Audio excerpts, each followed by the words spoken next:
Sang Sabda telah menjadi manusia dan tinggal di antara kita.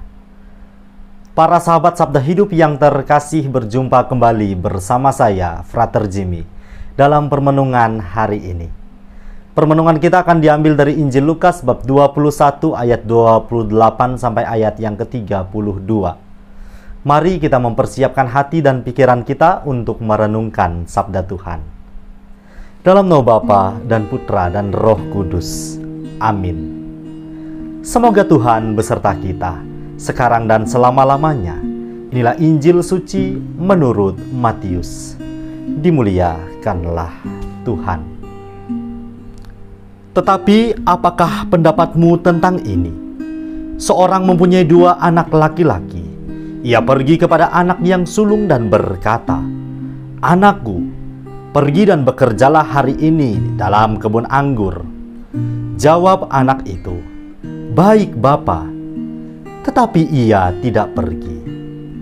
Lalu orang itu pergi kepada anak yang kedua dan berkata demikian juga.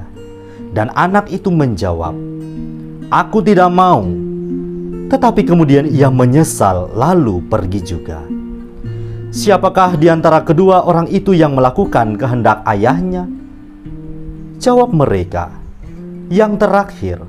Kata Yesus kepada mereka, "Aku berkata kepadamu, sesungguhnya pemungut-pemungut cukai dan perempuan-perempuan sundal akan mendahului kamu masuk ke dalam kerajaan Allah. Sebab Yohanes datang untuk menunjukkan jalan kebenaran kepadamu, dan kamu tidak percaya kepadanya. Tetapi pemungut-pemungut cukai dan perempuan-perempuan sundal percaya kepadanya. Dan meskipun kamu melihatnya, tetapi kemudian kamu tidak menyesal, dan kamu tidak juga percaya kepadanya."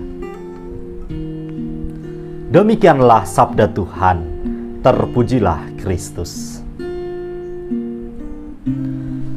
Para sahabat Sabda Hidup yang terkasih, hari ini kita masih mendengar kelanjutan dari percakapan Yesus dengan imam-imam kepala dan pemuka-pemuka bangsa Yahudi. Yesus kembali melontarkan pertanyaan kepada mereka, "Bagaimana pendapatmu? Ada orang mempunyai 2 anak laki-laki. Ia pergi kepada yang sulung dan berkata, 'Anakku, pergilah bekerja di kebun anggur hari ini.' Jawab anak itu, 'Baik, Bapa.' Tetapi ia tidak pergi.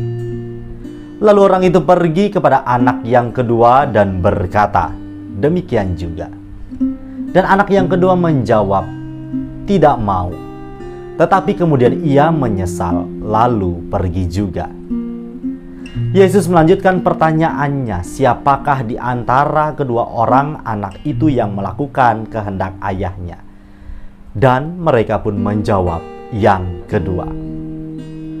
Lebih lanjut, Yesus menegaskan dengan keras bahwa sesungguhnya para pemungut cukai dan pelacur akan mendahului mereka masuk ke dalam kerajaan surga. Mengapa? Padahal kita tahu pemungut cukai dan pelacur adalah kelompok orang-orang berdosa. Apabila dibandingkan cara hidupnya dengan imam-imam kepala dan pemuka-pemuka bangsa Yahudi, tentu golongan orang-orang yang terhormat. Kok Yesus malah menegaskan dengan keras bahwa para pemungut cukai dan pelacur akan mendahului mereka masuk ke dalam kerajaan surga? Mari sejenak kita merefleksikannya dalam terang iman. Yesus menegaskan hal sedemikian keras sebab imam-imam kepala dan pemuka-pemuka bangsa Yahudi merupakan golongan orang-orang yang keras hati, tidak mau percaya dan menerima sabda Allah melalui pewartaan Yohanes, di mana Yohanes telah datang menunjukkan jalan kebenaran, akan tetapi mereka tetap tidak percaya dan tidak mau bertobat. Disinilah alasan yang paling mendasar. Para sahabat Sabda Hidup yang terkasih, melalui permenungan hari ini kita sekalian diajak untuk terus-menerus membaharui diri melalui pertobatan. Allah kita adalah Allah yang Maha Rahim dan Pengampun. Ia tidak pernah menolak satu orang pun yang bertobat dan kembali dalam hangatnya dekapan kasih-Nya.